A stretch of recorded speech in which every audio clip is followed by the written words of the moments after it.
আসসালামু আলাইকুম। এটা হচ্ছে তৃষা প্লাস। তো এটা অনেক মিস্ত্রি কাজ করছিল, কেউ রোগ ধরতে পারে না। আমার ওস্তাদ ধরছে যে এটা ইঞ্জিন হিট হয়। তো আমরা গ্যাসকেট খুলে কাজ করছি। দেখেন এখন রাত 2টা বাজে, এখনও কাজ শেষ হয় নাই। সব নিচু হয়ে গেছে। জাঙ্গালিয়া বাস টার্মিনালে কেউ নাই, আমরা 2 সহকারী আছি, আমি আর আমার সাথে সহকারী জিহাদ। আর আমার ওস্তাদ বাসায় ঘুমাইতেছে। তো এখন আমরা এটা কমপ্লিট করতেছি। দেখতে দেখতে প্রায় শেষ পর্যায়ে। তো আমরা এখন গাড়িটা কিছুক্ষণ পরে স্টার্ট করব। স্টার্ট করার পরে গাড়ি টাইলে যাব। টাইলে যাওয়ার পরে দেখব ইঞ্জিন কোনো হিট হয় কি না, আগের মতো পানি বয়েল করে কি না। তো অনেক মিস্ত্রি বাইরে আছেন যে পানি বয়েল করে ইঞ্জিন হিট হয়, কিছু বুঝতে পারেন না কী কারণে ইঞ্জিন হিট হয়।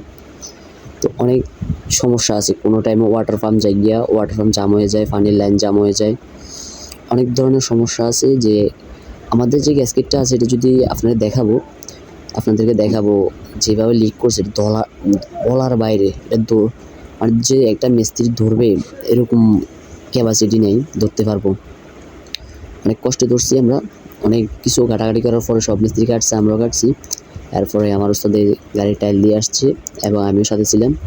আমরা ওস্তাদ চালকে দুজন জায়গায় গাড়ি টাইল দিয়ে আসছি। আসার পরে দেখি যে পানি বয়েল করতেছে।